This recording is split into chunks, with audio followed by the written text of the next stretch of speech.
Rumah tangga artis Thalita Latief dan anggota band Lila, Dennis Rizky berada dalam ujung perceraian.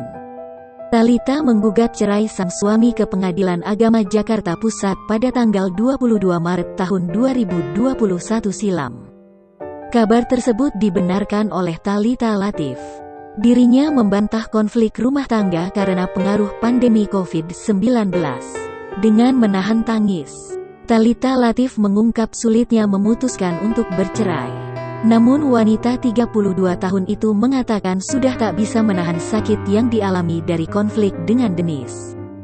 Thalita enggan mengungkap detail tentang permasalahan rumah tangganya. Thalita mengungkap sudah 3 tahun tidak tinggal serumah dengan Dennis. Dia pergi meninggalkan saya dan anak saya dan sampai hari ini tidak pernah kembali ke rumah itu, betul, ungkap Thalita Latief. Kini dirinya mantap ingin berpisah dengan Dennis Lila.